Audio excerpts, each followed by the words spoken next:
హరి ఓం. శ్రీ గురుభ్యో నమ. శ్రీ రమణ సద్గురుదేవాయ నమ. శ్రీ రమణ భాషలో ఆంధ్ర నుంచి ఒక వృద్ధ పండితుడు వచ్చి కొన్ని ప్రశ్నలు అడిగేది గతంలో. మళ్ళీ ఆయనే అడుగుతున్నారు. ఏమని అడుగుతున్నారంటే భగవాన్ని, స్వామి, మోక్ష వ్యవస్థలో గృహస్థుని పాత్ర ఏమిటి? మోక్షాన్ని పొందాలి అనుకునే గృహస్థుడు తన పాత్ర ఎలా ఉంటుంది అని అడిగాడు. అడిగితే భగవాన్ అన్నారు, నువ్వు గృహస్థుణ్ణి అని అనుకోవడం ఎందుకు? సన్యసించిన నేను సన్యాసిని అన్న తలంపు నిన్ను వెన్నాడుతూనే ఉంటుంది కదా.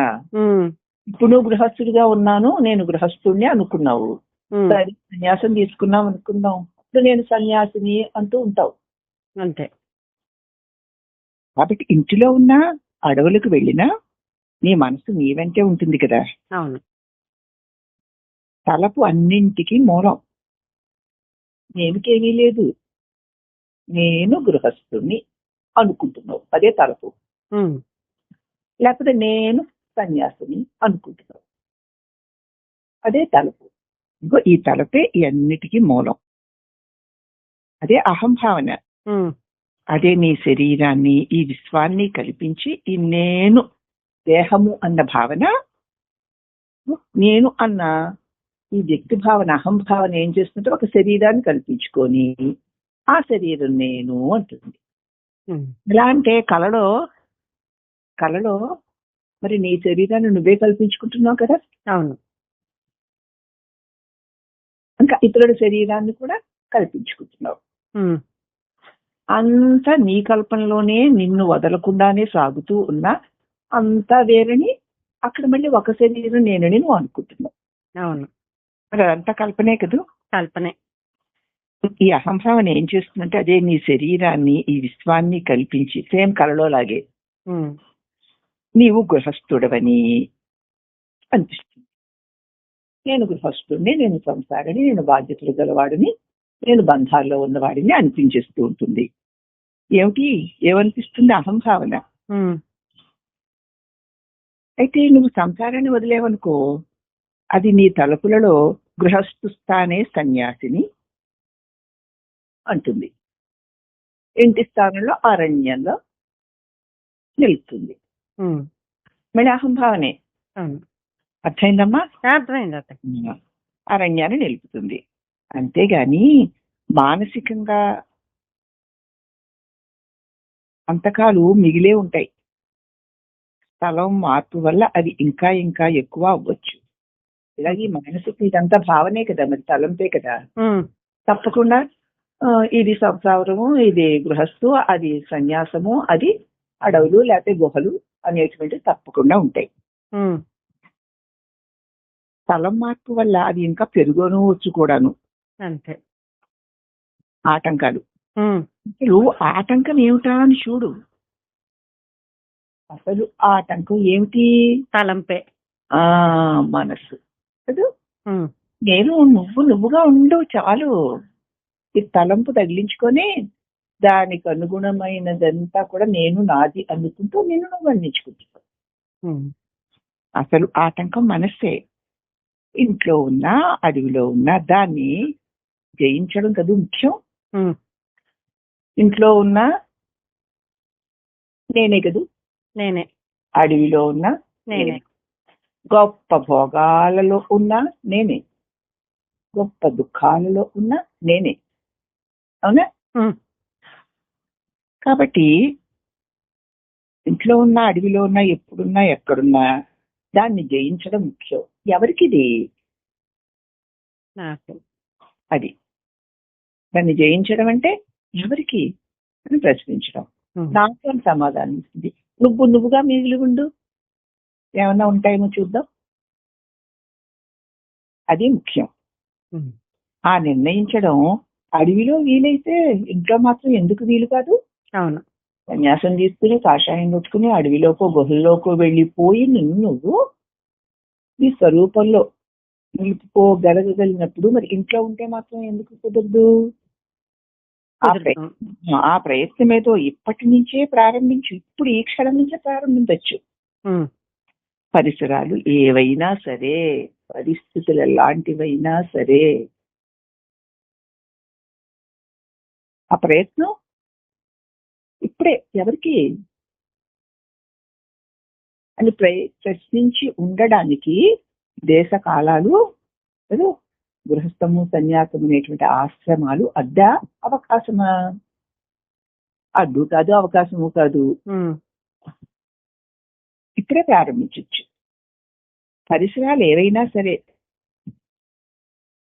కాబట్టి పరిసరాలు నువ్వు కోరినట్టల్లా మారతాయా?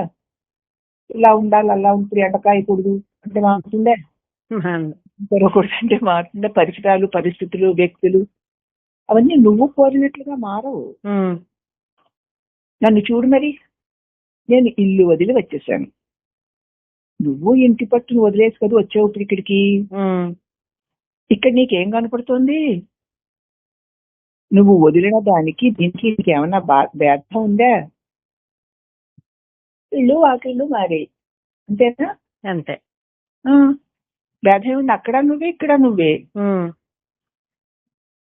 కాబట్టి ఏళ్ల తరబడి ఒకడు నిర్వికల్ప సమాధిలో ఉన్నా ఆ నిర్వికల్ప సమాధిని విడిచి బయటికి రాగానే వానికి విధించి ఉన్న పరిసరాలను ఎవ్వడు తప్పించుకోలేడు. బయటికి 1000 సంవత్సరాలు ఉండిపోయాడు నిర్వికల్ప సమాధిలో. ఇలా సమాధించి బయటకు వచ్చాడు అంటే వాడికి ఏది విధించి ఉందో ఆ పరిసరాలు వాడి చుట్టూ ఏర్పడి ఉంటాయి. అంతే, దాన్ని ఎవ్వరూ తప్పించుకోలేరు. త్రిపుర రహస్యంలో చాలా చోట్ల చెప్తారు. మునీశ్వరులు నిర్వికల్ప సమాధిలోకి వెళ్ళి వేల సంవత్సరాలు ఉన్నా మళ్ళీ వచ్చేసరికి ఏ గుర్తుతో వెళ్ళారో ఆ గుర్తుతో వస్తారట. మంచి నీళ్లు అన్నాడు, కొడుకెళ్ళి నీళ్లు తెచ్చే లోపల అతను నిర్వికల్ప సమాధిలోకి వెళ్ళిపోయి 1000 సంవత్సరాలు అయిపోయింది. మళ్ళీ మామూలు స్థితికి వచ్చేసరికి మంచి నీళ్లు అని కళ్ళు తెరిచాడు. అసలు ఆ పరిస్థితులు కానీ ఆ పరిసరాలు కానీ అవి ఏమీ పూర్తిగా మారిపోయాయి. అందుచేత ఏళ్ల తరపుడు నిర్వికల్ప సమాధిలో ఉన్నా దాన్ని వీడి నువ్వు బయటికి రాగానే వానికి విధించి ఉన్న పరిసరాలను ఎవ్వడూ తప్పించుకోలేడు. దేహం ఉంది కదా, దానికి ఏది విధింపబడిందో ఆ పరిసరాల్లో ఉంచబడుతుంది. అంతే. ఈ ఉత్తమ గ్రంథం వివేక చూడమని చూడు, దానిలో ఆచార్యుల వారు ఏమన్నారంటే నిర్వికల్ప సమాధి కన్నా సహజ సమాధి ఎంతో మేలు అని వచ్చి చెప్పారు. ఈ నిర్వికల్ప సమాధి ఎన్ని ఏళ్ళు తర్వాత అయినా మళ్ళీ బయటకు వచ్చేసరికి ఏ సంస్కారంతో లోపలికి వెళ్ళిందో అదే సంస్కారంతో బయటకు వస్తుంది. దానికంటే మరి సహజ సమాధి ఎంతో మేలని ఒత్తి చెప్పారు శంకర్ల వారు వివేక చూడమని అనేటువంటి ఉత్తమ గ్రంథంలో. ఏ పరిసర మధ్యంలో ఉన్నా తనకి సహజమైన సమాధి ప్రాప్త స్థితిలో నిలకడ చెంది ఉండాలి. ఎటువంటి పరిసరాల్లో మధ్య ఉన్నా సరే, ఎటువంటి పరిస్థితుల మధ్య ఉన్నా సరే తనకు సహజమైన సమాధి. నీ సహజమైన సమాధి ఏమిటి? నువ్వుగా ఉండడమే. నువ్వు ఉన్నాక కదూ అన్నీను. నిన్ను మరిచావమ్మా. తన్ను మరచి తనువు తానని తలచి అయిపోయిందంటే ఎన్నో జన్మములెత్తి. అవునా? సహజ సమాధి అంటే నిన్ను నువ్వు మర్చిపోకుండా ఉండడమే. కళ్ళు మూసుకోవడాలు, జపాలు చేయడాలు, ధ్యానాలు చేయడాలు, కాసేపు ఏదో చేయడాలు. అది చేసేవాడు ఎవడో, వాడిలైతే ఏమీ లేవు కదా. అట్టి నిన్ను నువ్వు మర్చిపోకుండా ఉండడు చాలు. అదే సహజ సమాధి. కాబట్టి ఎటువంటి పరిస్థితుల్లో ఉన్నా నువ్వు ఉన్నావు. పరిస్థితులు పరిసరాల్లో ఉన్నా నువ్వు ఉన్నావు. అప్పుడు తనకి సహజ సమాధి ప్రాప్తన స్థితిలో నిలకడ చెంది ఉండాలి. ఎక్కడున్నా ఎప్పుడున్నా నువ్వు ఉన్నావు అన్న దానిలో నిలకడ చెంది ఉండాలి. అది ప్రత్యేక ప్రయత్నం అక్కర్లేదు. అసలు ఉన్నావా లేదా? మరి ఇంక ప్రయత్నం ఏమిటి? ప్రయత్నం వల్ల సిద్ధించేది ఒకప్పుడు లేనిది గనక పోతుంది. ఏ ప్రయత్నం లేకుండానే ఉన్న నువ్వు ఎప్పుడు ఉన్నవాడే గనక రావడం లేదు, పోవడం లేదు. అదే సహజ సమాధి, అదే మోక్షం.